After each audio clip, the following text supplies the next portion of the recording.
최근에 사람 쓰는 것이 참 어렵다는 것을 다시 한번 느끼는데요. 사건은 국토부 장관 변창흠이라는 사람 때문에 그렇습니다.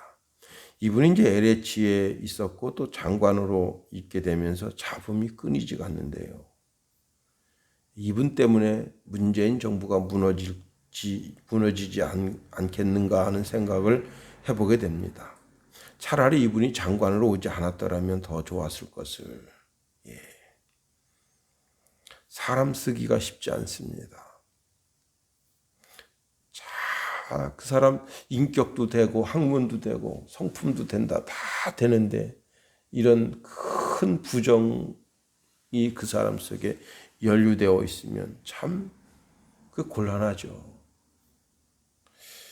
오늘 요압이 다윗 왕의 마음을 살핍니다.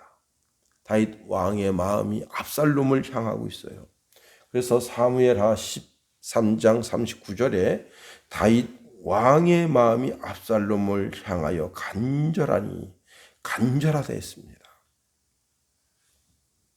다윗 왕은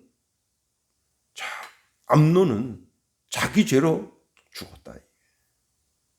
또 이에 압살롬에게 그의 죄를 물을 수 없다고 생각했어요. 그래서 압살롬을 법대로 처리하는 것을 포기했습니다.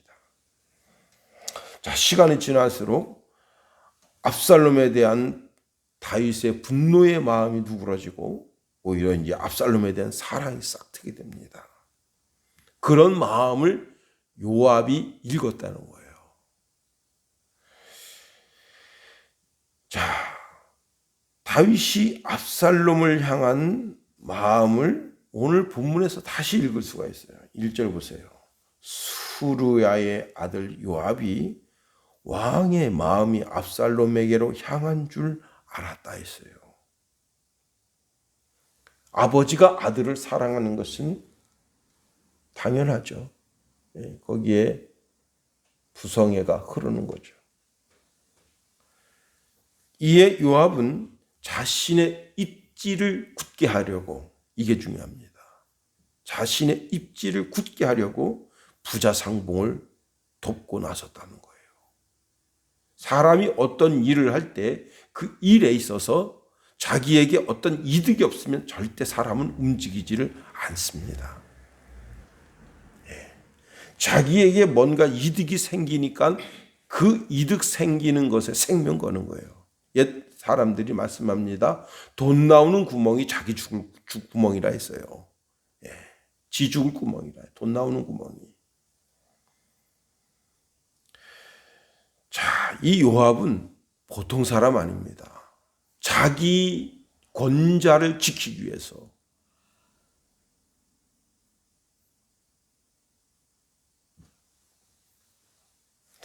그 요압에게는 동생 둘이 있습니다.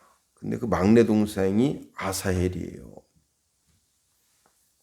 그는 다윗의 30인의 용사 중에 하나였습니다. 그가 발이 얼마나 빨랐던지 노루가 뛰는 것 같았다 했어요. 기본 전쟁에서 이제 사울 왕의 아들인 이스보셋 왕 군대 장관이 아브넬인데 패해서 도망가고 있습니다. 그런데 아사헬이 발이 빠르니까 그 장군이 도망가는 뒤를 바짝 쫓아갔어요. 근데 아브넬이 아사헬을 바라보면서 야, 아사헬아 너냐? 이렇게 묻습니다. 그랬더니 아사헬이 나로라 했습니다. 아브넬이 말합니다. 너는 나 쫓기를 그쳐라. 내가 너를 쳐서 땅에 엎드러지게 할 까닭이 무엇이냐. 그렇게 하면 내가 어떻게 내 형 요압을 대면하겠느냐 했어요. 그런데 이 아사헬이 생각합니다. 요 아브넬을 쳐 죽이면 어떻게 되겠어요? 한나라의 군대 장관을 죽였으니까 자기가 영웅이 되는 거 아니에요. 그러니까 끝까지 쫓은 거예요. 근데 발이 빨라서 어떻게 됐다고요? 바로 뒤에 있어요. 그래서 창을 뒤로 탁 해가지고 찔러 죽인 거예요. 창이 그 창자를 뚫고 등 뒤로 나갔습니다. 그래서 아사헬은 그렇게 죽었어요. 자, 세월이 흘렀습니다. 아브넬이 이스보셋을 배신해요. 그리고 온 이스라엘을 딱 들어가지고 다윗에게 바칩니다. 자, 유다와 요 조그만, 다윗은 지금 유다와 요 조그만 나라의 왕이에요. 10개의 이 이스라엘과 요 2개 반 정도 되는데 그 2개 반 정도 되는 부족의 왕과 어떤 게 커요? 당연히 이스라엘 왕이 크죠. 그런데 10개 반 되는 이스라엘 족속을 갖다가 딱 바치니까 어떻게 되겠어요? 아브넬이 군대 장관이 될 게 뻔합니다. 그럼 어떻게 되겠어요? 자기 입지를 굳게 하기 위해서 아브넬을 죽인 겁니다. 다윗 왕을 아련하고 그리고 돌아가는 그를 붙잡아가지고 와서 그를 죽였어요. 요압은요, 자기 입신 양면을 위해서는 거칠 게 없어요. 그리고 자, 왕이 아주 더럽고 치사한 일을 시킵니다. 그게 뭐냐면 우리야 장군을 최전방에 내보내서 맹렬하게 싸우다 죽게 하라 합니다. 왕의 칼이 되어야 하죠. 왕의 창이 되어야 되고 왕의 화살이 되어야 됩니다. 그는 절대 더럽고 치사한 일이라도 거절하지 않습니다. 이 죄가 알려지면 어떻게 되겠어요? 이 죄가, 요압은 죄 없다 하겠습니까? 아니잖아요. 살인죄를 시키는 교사하는 놈과 살인죄를 실제 행하는 놈은 똑같은 놈이에요. 요압이나 다윗이나 똑같은 죄로 물어야 될 것입니다. 그러나 그는 눈 하나 깜짝하지 않고 우리아를 최전방에 내보내서 그를 죽게 합니다. 무슨 얘기예요? 다윗의 약점 하나 쥐고 있다. 근데 그 약점 하나 쥐고 있는 것이 대단한 겁니다. 자, 오늘 본문에 있는 말씀을 통해서 우리가 생각할 것이 많습니다. 요압은 왜 압살롬과 다윗을 화해시켜 주려고 하는가 하는 겁니다. 첫 번째 우리가 생각할 것은요, 요압의 사악함이 어디에 있느냐? 그는 나단 선지자를 배제했습니다. 멀리했어요. 자, 나단 선지자는 당시 예루살렘의 풍문으로만 떠들고 있었던 다윗의 간음 사건, 또 살인 사건을 한 비유로 말함으로 인해서 다윗 왕을 회개시켰습니다. 자, 이 사건에 만일 나단 선지자에게 왕이 지금 이렇게 그 마음이 압살롬을 향하고 있는데 이걸 풀어주셔야 되지 않겠습니다 라고 요청했다면 어떤 일이 벌어졌겠어요? 나단 선지자는 불같이 화를 냈을 겁니다. 누구한테? 압살롬에게. 자, 나단 선지자가 압살롬을 만납니다. 회개하라. 천국이 가까웠다. 너 죄가 이게 보통 죄가 아니에요. 왜냐하면 이 죄는 그 압살롬이 암논을 죽인 것은 그냥 단순하게 우연히 일어난 게 아니에요. 아주 잘 짜여진 각본에 의해서 죽인 거예요. 그러니까 살인을 모의한 거예요. 그리고 살인을 지시한 거예요. 압살롬이. 그 죄가 절대 작다 하지 않을 수 없어요. 큰 죄죠, 큰 죄. 선지자들은 뭐 하는 사람들이에요? 그 사람의 죄를 지적하고 회개하고 하나님 앞에 돌아오게 하는 사람입니다. 세례 요한이 요단강에서 세례를 베풀면서 하나님 말씀 외칠 때 그 말씀을 듣던 사람들이 뭐라 했습니까? 우리가 어찌할 거 했습니다. 자, 지금 압살롬이 외가에 도망해 있습니다. 그 술에서 3년간 거기 머무르고 있는데 회개하지 않았어요. 어떤 분은 제가 주석에 보니까 3년 정도 있었으면 그 정도면 됐다. 그렇게 쓰고 있는 분도 있더라고요. 아닙니다. 진정한 회개가 없이는 왕에게도 군대 장관에게도 하나님에게도 나아갈 수 없는 겁니다. 두 번째로요, 요압이 비슷한 사건을 통해서 계략을 꾸민 거예요. 자, 나단이 다윗 왕에게 나아갈 때 잘 짜여진 한 비유를 이야기했습니다. 그게 양의 비유잖아요. 어떤 사람이 큰 부자가 있는데 소도 많고 양도 많다. 어떤 사람은 양 한 마리인데 그 양을 샀다. 그리고 자기 딸처럼 그렇게 기르는데 자기 식탁에서 먹이고 자기 침상에서 같이 재우고, 그 비슷한 이야기 하나를 꾸몄습니다. 드고아의 아주 지혜로운 여인인데요. 이 여인은 말하는 것이나 행동하는 것이 지혜가 있고 민첩해서 사람의 마음을 그 말로 이렇게 돌아서게 할 수 있는 그런 여인입니다.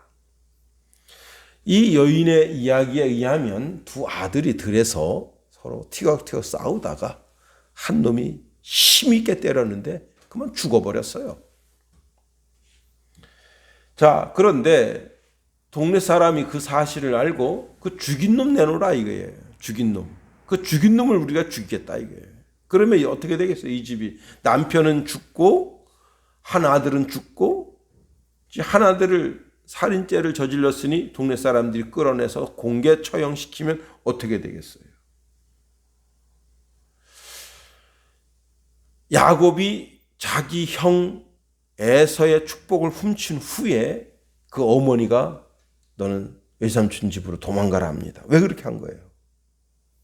에서가 아버지 돌아가실 날 멀지 않았으니까 아버지가 돌아가시는 날 너놈 새끼 내가 죽인다 하고 가슴에다가 칼을 품고 다니니까 어머니 입장에서 생각할 때, 야, 이 하루 한 날 남편 죽지, 작은 아들 죽지, 그리고 작은 아들을 죽였으니까 동네 사람들이 에서를 붙잡아다가 죽이면 우리 집 망하게 생겼네. 그래서 야곱을 삼촌 라반의 집으로 피신시키는 거 아니에요.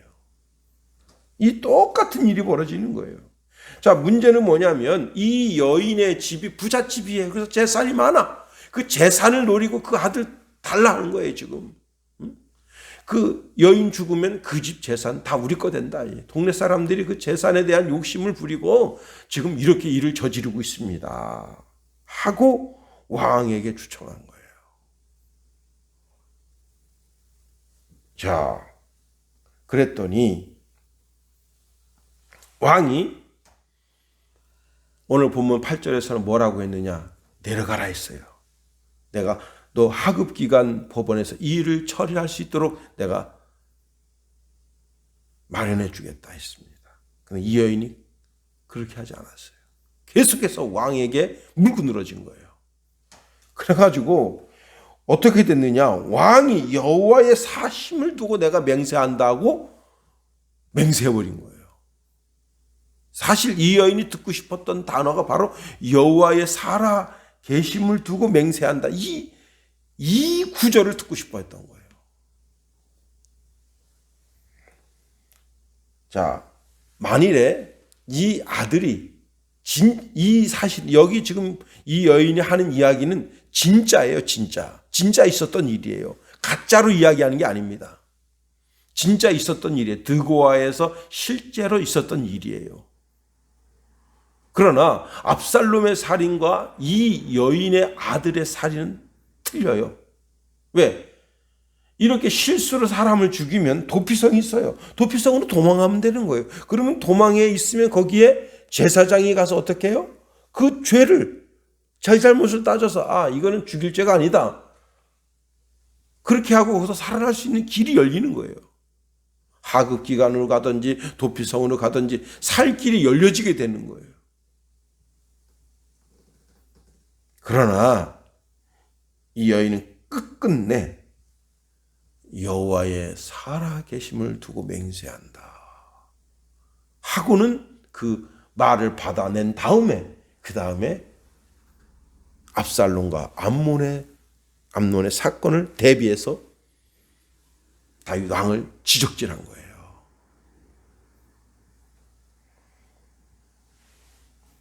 결국은 압살롬과 다윗 왕을 화해시켰습니다. 이게 화근이에요. 이 끈질긴 가부의 간청으로 말미암아 요압이 바라던 대로 왕과 압살롬은 화해를 했습니다. 다시 말하면 그 살인 사건에 대한 사면장을 받아낸 거예요. 어제 지금 우리 법무부 장관이 한명숙 남편 그 한명숙에 관한 사건을 재심리하라 했어요. 왜 그런 거예요? 도대체. 지금 언제적 사건이고 명백한 모든 증거가 다 있는데도 왜 그런 거예요? 대통령 사면 받아내려고. 사건이 이상하게 돌아가고 있는 겁니다.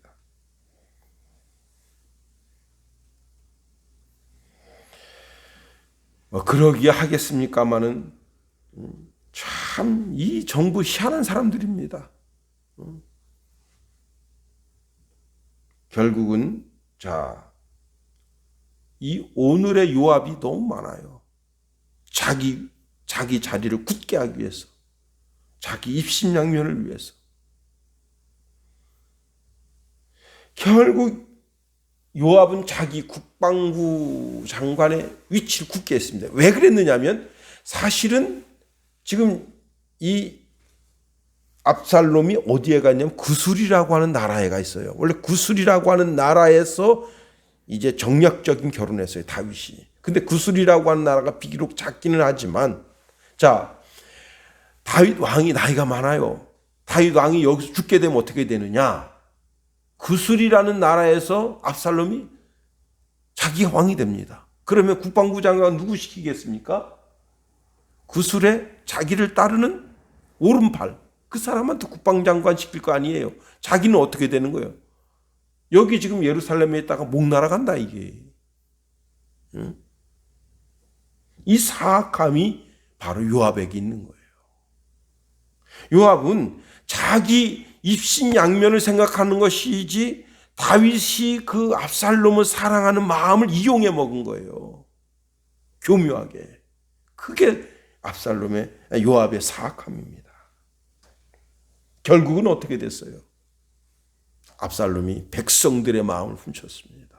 그리고 자기 왕 아버지를 죽이겠다고 나서게 된 거예요.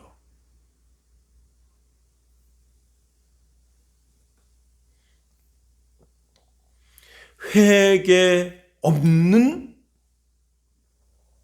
사면장. 결국은 자기 목을 치는 결과가 된 겁니다.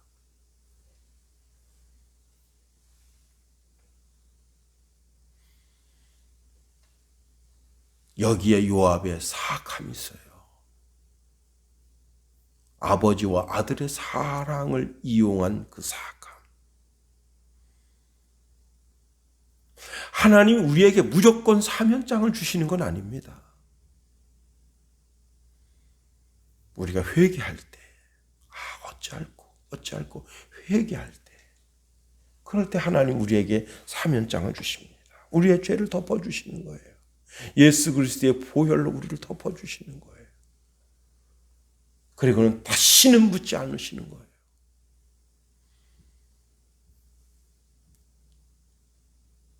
오늘도 우리가 하루에를 준행합니다.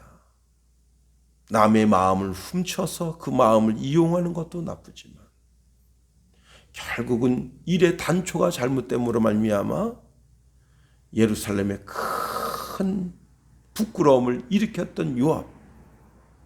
오늘 우리가 우리 자신을 잘 지켜서 하나님 말씀과 사랑 가운데 준행함으로 말미암아 주의 은혜가 흐른 우리의 삶이 되기를 예수님의 이름으로 축원해 드립니다. 주기도문 하겠어요.